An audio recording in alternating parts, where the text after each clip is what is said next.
A major development tonight in the search for 5 missing fishermen off Nova Scotia.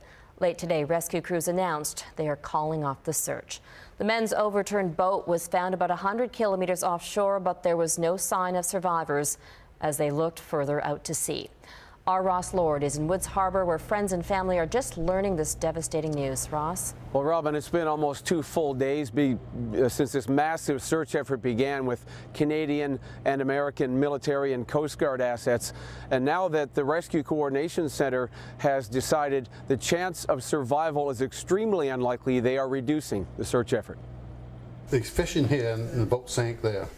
George Hopkins admits with each passing hour, the chances of his son and 4 other fishermen being found alive diminishes. They're hard workers.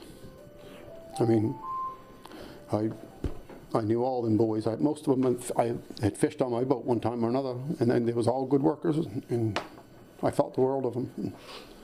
I'd replace them if I could. Hopkins says his son, 27-year-old Joel, had a passion for fishing. Sometimes we landed in Graham and Ann somewhere.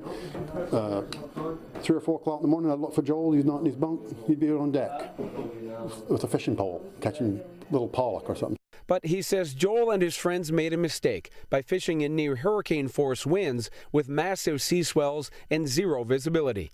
The forecast, I mean, they should have come in early. We know that, and they certainly knew it later on. But they was adventurous and like catch a few fish. I remember an old guy told me years ago, he said a few fish has drowned a lot of people, so we're not hoping to that end for sure. But he says searchers have located the boat, and although there's still no sign of the men, the rescue effort that began late Sunday night continued all day. Our models indicate it'll be about roughly 24 hours survivability.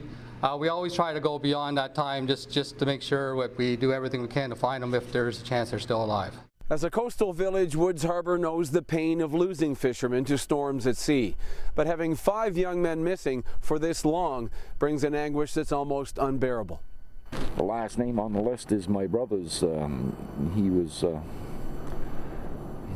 lost by an accident at sea back in 1983, and that's been 30 years this coming November. And I was sort of hoping, and everybody in the community hoped, that would be the last name on the list. With sea conditions still too rough for these fishing boats to join the search, the community held a private prayer vigil last night.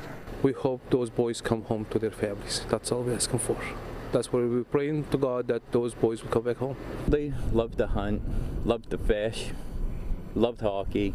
The heavy hearts of a community clinging to hope.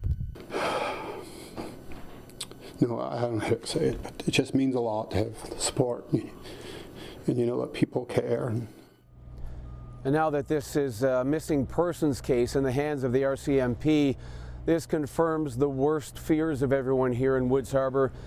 And now they're wondering whether the bodies of their loved ones will be recovered. Robin? Ross Lord in Woods Harbor, Nova Scotia.